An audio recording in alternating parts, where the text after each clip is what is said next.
All right, good evening, ladies and gentlemen. I was just saying that I was very happy that I was able to sit in and listen to some of the questions and know a little bit more about Keratoconus. Is that what I'm saying? Keratoconus, right. I actually saw Roseanne sometime, that was this week? Thursday. And I was meeting with some of my Optimist Club members, and she actually explained to me what it was, and we had a good discussion on it. Very, very interesting, and I'm very happy to be here to tell you a little bit about our club and what we're doing in terms of vision testing, vision screening, not testing. I'm not taking over Dr. Barker's job or the optometrist. I belong to the Optimist Club, and there are 9 clubs in Barbados. A lot of people don't know that.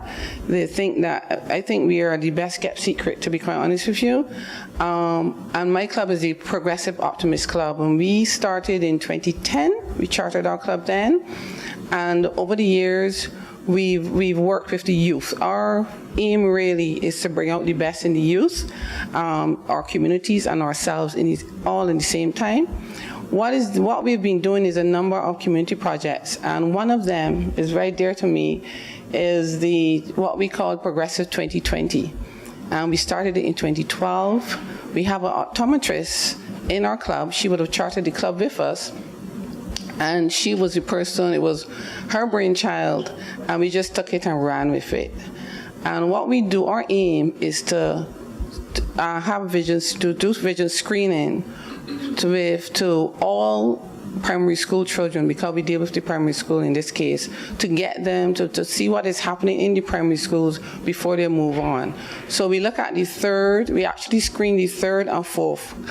I can't say forms. My daughter always said, do not say form. Class 3s and 4s.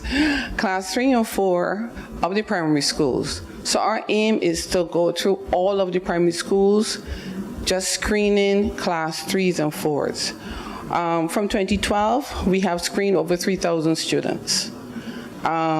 We have gone into as many as 31 schools. I mean, we're a small group, so it takes some time, and we also have to work within the schools, like their programs. You have sometimes you can't go because you have your exams, you have your sports, as we had over the week, just a couple of days ago. But we try to screen as many and to go into as many schools as possible.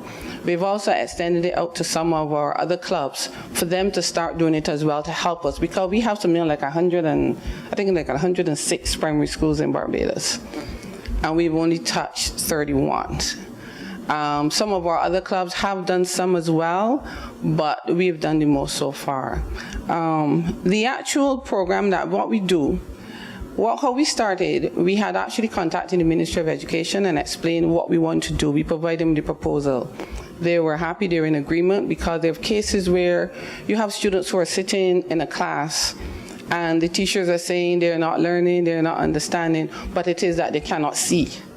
And that we found that was a challenge.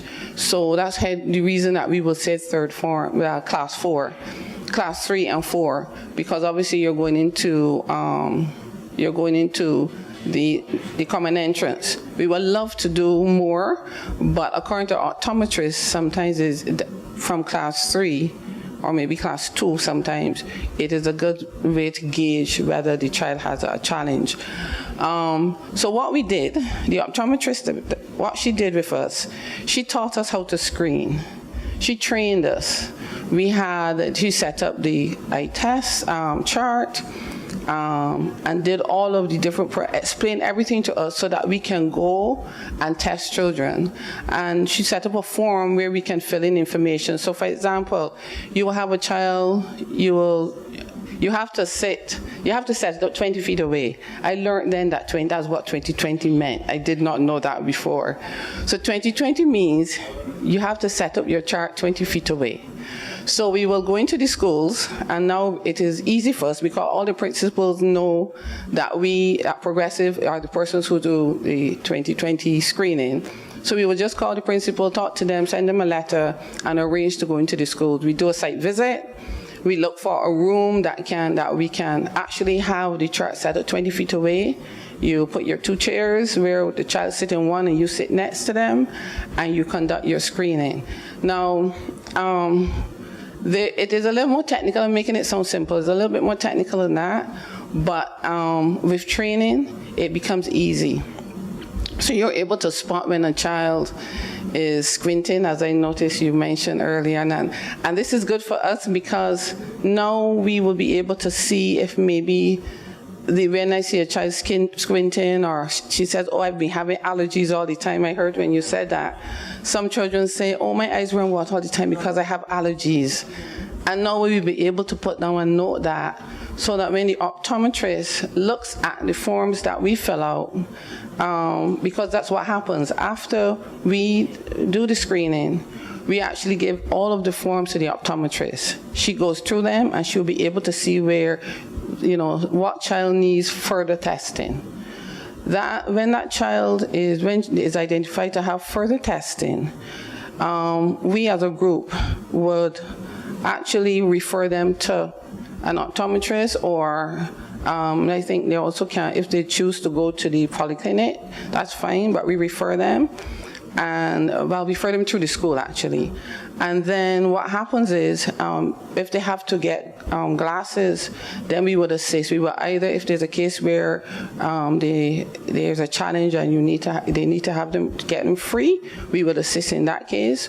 Or if it's possible and they can pay, then we would try to keep it at a reduced rate, as less than about $100. So we've been assisting in the vision, making sure that children in Barbados are tested, or rather screened for any abnormalities in their vision. And I think we've done we've actually helped a lot, because we've noticed. Yes, thank you. I am glad I have a testimony.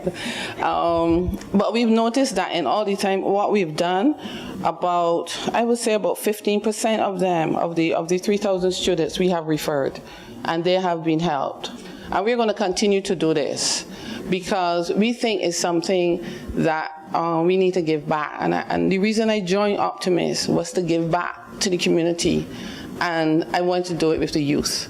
And this is one of the ways that we're doing it. I mean, we do other programs. We do internet safety. We do, respect for law, all of that. But the 2020 Vision program, that is the program that Progressive is known for.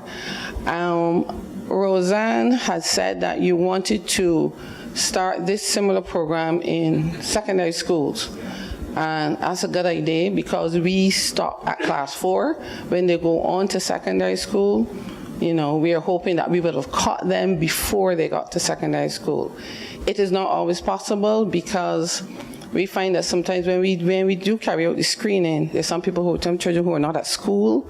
They have some parents who do not want their child to be screened, so they will say no. Not many, but they do have some. So if you can capture them at the secondary school level, that'd be great. But we as a group are willing to help, and to help you to set up your program, because, as I said, your vision is everything. And Dr. Barker is I go to Dr. Barker, so he knows how I feel about vision, and vision is everything to us. Thank you very much. So we hereby formally accept your offer to help, and our objective for World Keratoconus Day and for World Sight Day this year is to pilot a program in the secondary schools, starting perhaps with 4 schools, and trying to at least get started using the exact model and partnering with Optimist to do so. One of the things I want to say, Charmaine, though, is that we do have a challenge where, and you said that, you offer assistance. Where a child needs glasses, you can get help through the government system. Unfortunately, where a child needs contact lenses, because they have been diagnosed with keratoconus, there is no government assistance. So we will be very happy if the Optimist can help those children who may need to be fitted with scleral lenses, to be in a position where you may not be able to help them 100%, but we want to raise our own funds to be able to help those children as well. But if the Optimist can help us, that would be really appreciated. And Cliff, if you can help us, that would be greatly appreciated too. One of the things that we have a challenge with our members, the cost of the lenses, it's quite expensive. So what we want to do is to approach, and we have asked the Association of Optometrists whether there could be a discretionary rate for the Keratoconus members. We are in a position where if they're medically needed, then they're medically needed. I mean, a lot of the issues that we have really, people assume that it's because of cosmetics that you want to wear the contact lenses and don't realize that glasses don't work. So I think with a combination of the optometrists and optimists and ourselves, we should be able to ensure that everyone has the kind of visual acuity that makes you productive, because that's the other thing. If you can't see well, you can't be as productive as you need to be. People say you're not learning well when you're not seeing well. We have the same with hearing. So thank you very much.